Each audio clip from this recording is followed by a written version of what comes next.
Hai guys, ketemu lagi dengan aku di channel Lady Dean. Semoga kalian dalam keadaan yang sehat semua ya. Kali ini aku mau bercerita suatu kasus yang terjadi di Amerika Serikat, tepatnya di kota Michigan.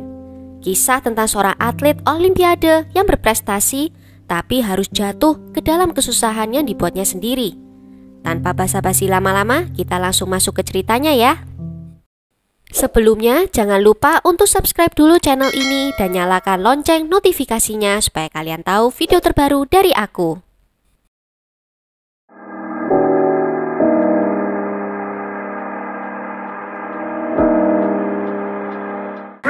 He needs 10 to move into third place.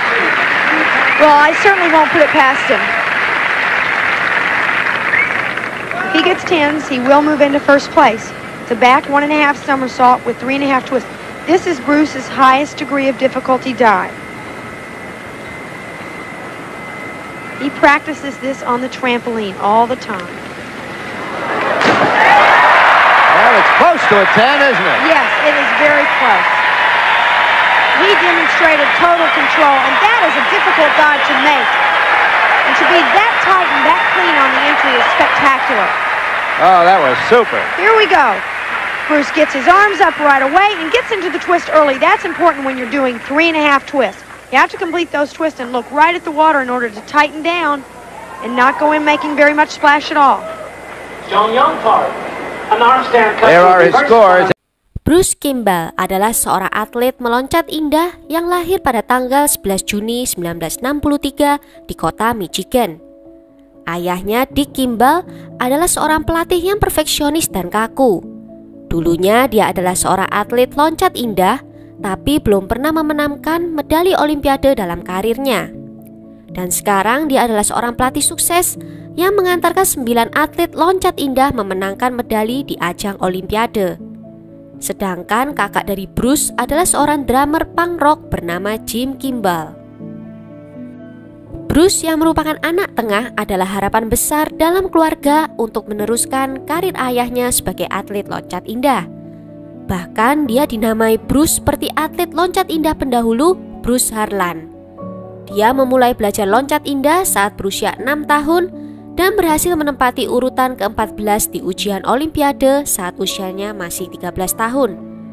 Tapi pernah salah satu pelatih melihat saat Bruce gagal meraih juara pertama, dia melempar medali runner-up-nya ke ayahnya. Kemudian pada 18 Oktober 1981, harapan keluarga Bruce hampir saja padam. Sebagai mahasiswa baru di Universitas Michigan, Bruce yang saat itu baru kembali dari resepsi pernikahan pada pukul 2.45 pagi mengalami kecelakaan. Saat dia mau menyeberang jalan, ada seorang pengemudi yang mabuk melewati jalur jalan dan menabrak Bruce dan melemparkan dia sejauh 45 meter ke belakang. Akibatnya setiap tulang di bagian wajahnya retak, kaki kirinya patah, otot ligamen di lututnya robek, dan tengkoraknya retak. Bruce pun harus dioperasi selama 24 jam untuk menyelamatkan nyawanya. Dan selama pemulihan, dia hanya bisa makan melalui infus, sehingga beratnya turun sampai tinggal 48 kg saja. Semangatnya untuk bisa pulih dan kembali berlatih lagi begitu luar biasa. Saat di awal kesadaran Bruce setelah dioperasi, dia langsung mengatakan kepada ayahnya tentang keinginannya kembali lagi meloncat indah. Ayahnya sangat berperan besar dalam kesembuhan dan pemulihan Bruce. Bruce dan ayahnya mempunyai sebuah ikatan khusus. Tapi apakah hubungannya sedekat itu bermanfaat atau malah jadi bumerang? Dan hebatnya dia bisa bangkit dari kecelakaan itu dan berhasil meraih medali perunggu di kejuaraan dunia tahun 1982. Dan dia pun dijuluki The Comeback Kid.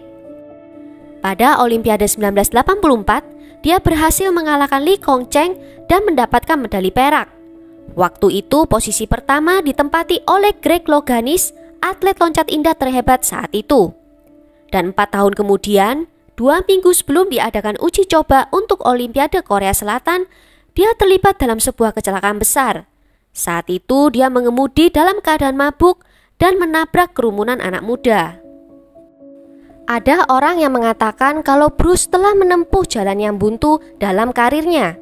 Dia adalah salah satu atlet loncat indah terbaik di dunia.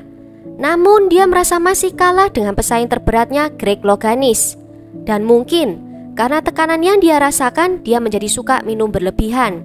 Sampai akhirnya kecelakaan itu pun harus terjadi.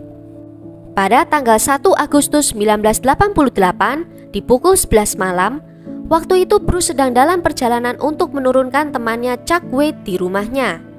Saat sedang dalam perjalanan pulang, tiba-tiba dia kehilangan kendali dan mobilnya melaju menabrak mobil yang diparkir dan sekerumunan anak muda di depan hiburan malam populer di daerah itu. Bruce mengemudi dengan kecepatan hampir 140 km per jam di zona 55 km per jam. Pada saat mobil berhenti, terlihat noda merah sepanjang 100 meter ke belakang, pecahan kaca, logam-logam yang hancur, dan tubuh yang terputus. Dua pemuda, Robert Badel dan Kevin Gosick, dinyatakan meninggal. Kaki dari seorang gadis berusia 18 tahun hancur, dan 4 pemuda lainnya mengalami luka-luka. Keadaan di TKP sangat mengerikan. Bahkan Sheriff Ken Garrison bilang kalau dia melihat keadaan seperti ini terakhir kali waktu dia masih berperang di Vietnam. Bruce dan 2 penumpang lainnya di mobil, yaitu pacar Bruce dan sesama teman atlet, dalam kondisi tidak terluka. Dan waktu polisi memeriksa mereka, polisi langsung mencium bau alkohol pada nafas Bruce. Mereka lalu menggeledah mobil yang telah hancur itu dan menemukan 8 kaleng bir yang telah kosong. Bruce mengakui kalau dia telah minum-minum selama 6 jam, tapi dia menyangkal kalau saat itu dia menyetir dalam keadaan mabuk. Namun saat dites alkohol, tercatat kalau kadar miras dalam darah Bruce 2 kali lipat dibanding batas legal. Saat diberitahu bahwa dia telah membunuh 2 orang, Bruce pun jatuh berlutut dan mengepalkan tinjunya ke tanah sambil terisak. Setelah kejadian itu, Bruce maupun keluarganya tidak ada yang menyampaikan bela sungkawa ke keluarga korban. Dan Bruce sedang dalam pengasingan diri di kawasan Brandon, dekat perkemahan musim panas ayahnya. Dan dia pun sudah terlihat kembali berlatih hanya beberapa jam setelah memberikan jaminan sebesar $10.000 Amerika atau sekitar 145 juta rupiah. Tetapi menurut pengacaranya, Bruce terlihat sangat putus asa sehingga dia tidak bisa tidur maupun makan. Dan muncullah pengungkapan lainnya kalau Bruce sempat mendapatkan 5 teguran mengemudi dari tahun 83 sampai 86. Bahkan kepolisian Michigan sempat menangguhkan surat izin menyetirnya pada Agustus 86, tetapi mengembalikannya 9 bulan kemudian. Beberapa temannya mengatakan kalau Bruce adalah seorang yang sangat suka pesta dan tentunya minum minuman alkohol. Bahkan ada temannya yang mempertanyakan kenapa keluarga Bruce tidak ada yang membawanya ke tempat rehabilitasi. Terlepas dari tragedi itu, dia sempat mengikuti uji coba untuk Olimpiade 1988 di Korea Selatan, tetapi gagal masuk tim. Dan kemudian dia mengaku bersalah atas 2 tuduhan kecelakaan tersebut dan dijatuhi hukuman 17 tahun penjara. Bruce saat itu menggunakan seragam penjara berwarna biru, tidak menunjukkan emosinya selama 2,5 jam selama disidang di hadapan Hakim Harry Liko. Setelah dijatuhi hukuman dan kunjungan singkat dengan orang tuanya, Bruce yang saat itu berusia 25 tahun digiring keluar dari ruang sidang sambil menangis. Karena catatan kriminalnya sedikit, dia hanya ditempatkan di fasilitas dengan keamanan rendah. Secara hukum, dia harus menjalani hukuman minimal sepertiga sebelum bisa mendapatkan pembebasan bersyarat. Hal ini hanya berlaku untuk tahanan yang kejahatannya terhitung tidak terlalu berat. Bruce akhirnya dibebaskan pada 24 November 1993 setelah menjalani hukuman kurang lebih 5 tahun.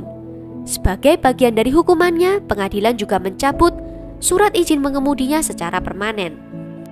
Pada tahun 2001, dia sempat menulis surat untuk meminta SIM-nya kembali dari negara bagian Illinois.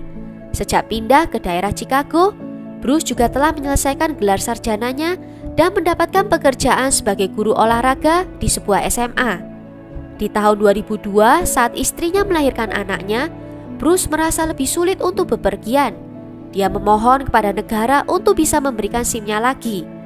Akhirnya di tahun 2004, dia berhasil mendapatkan SIM-nya untuk bisa digunakan di kota Illinois. Saat ini Bruce bekerja sebagai guru kinetic wellness dan pelatih menyelam untuk tim renang dan menyelam di New Trier High School di Winnetka, Illinois. Dia juga menghadiri pertemuan rutin Alcoholics Anonymous dan sering berbicara kepada anak-anak muda tentang bahayanya minuman keras. Tragedi ini menarik perhatian internasional karena saat itu Bruce Kimball adalah salah satu atlet loncat indah top dunia. Dan di saat kejadian itu sebenarnya dia sedang dalam pelatihan untuk menghadapi Olimpiade 1988. Apakah kalau kejadian tragis itu tidak terjadi, Bruce bisa meraih medali emas di Olimpiade 1988? Tidak ada yang tahu jawabannya, dan nasi sudah menjadi bubur. Well, sekian dulu cerita kali ini. Tulis ya pendapat kalian tentang kasus ini di kolom komentar. Akhir kata, terima kasih sudah nonton video ini sampai selesai. Sampai jumpa di video berikutnya. Ciao!